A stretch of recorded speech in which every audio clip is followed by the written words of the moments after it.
তো আপনারা দেখতেই পাচ্ছেন আমি কিন্তু হাঁড়িতে মাছ ভেজে রাখা মানে মাছ ভাজার পর যে তেলটা অবশিষ্ট ছিল ওই তেলটা দিয়ে দিয়েছি, সাথে পেঁয়াজ দিয়ে দিয়েছি। পেঁয়াজও লাল করে ভাজা হয়ে গেছে।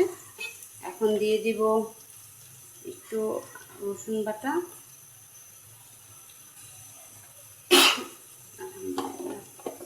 আর দিয়ে দিব হলো একটু সামান্য আদা বাটা,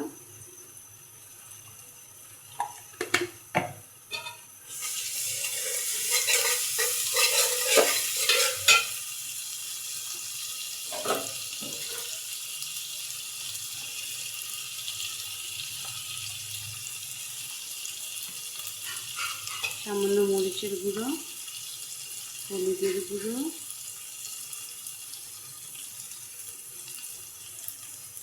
স্বাদ মতো লবণ,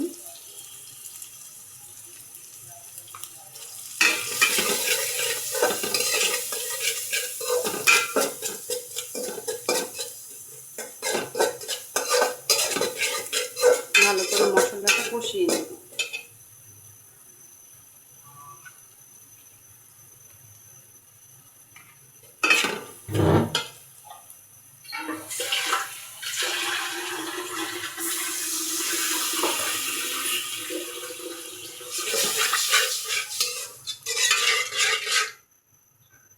পাঁচ মিনিট ঢেকে মশলাটা কষিয়ে নেব।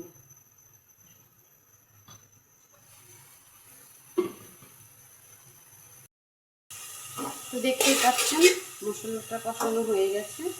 এখন লাউগুলো দিয়ে দিব। বিসমিল্লাহ।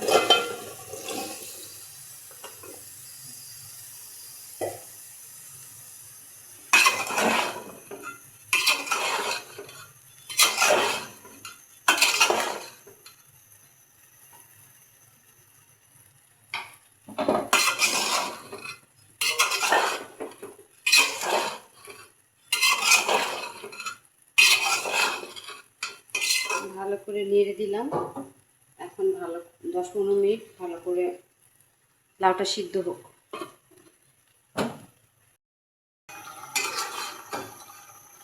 তো দেখতেই পাচ্ছেন আমার লাউটা কিন্তু এই যে সিদ্ধ হয়ে গেছে। এখন টমেটো দিয়ে দিব।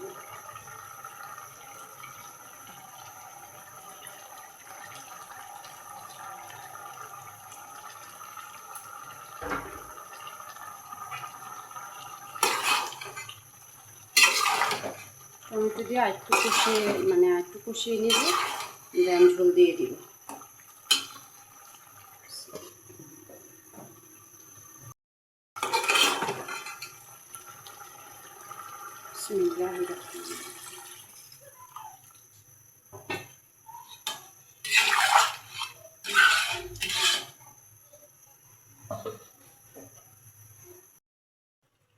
তো দেখতেই পাচ্ছেন আপনারা আমার কিন্তু লাউ রান্না শেষ পর্যায়ে। এখন ভেজে রাখা শিং মাছগুলো দিয়ে দিব।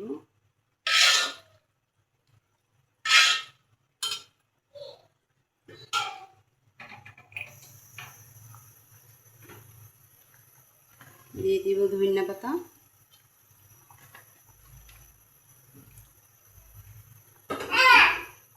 এখন 5 মিনিট চুলাটা বাড়িয়ে দিয়েছি। 5 মিনিট একটু ফুটিয়ে বলকা নিয়ে নামিয়ে ফেলবো। তো দেখতেই পাচ্ছেন আপনারা আমার লাউ দিয়ে শিং মাছের ঝোল রান্না শেষ হয়ে গেছে। তো আপনাদের সবাইকে আবারও বলছি, প্লিজ আমার চ্যানেলটাকে সাবস্ক্রাইব করে দিবেন, একটা লাইক কমেন্ট, আর কে কোথা থেকে দেখছেন আমাকে জানাবেন। তো সবাই ভালো থাকেন, সুস্থ থাকেন। আবার নতুন কোনো ভিডিও নিয়ে আপনাদের সাথে দেখা হবে। তো ওই পর্যন্ত সবাই ভালো থাকেন। আল্লাহ হাফেজ।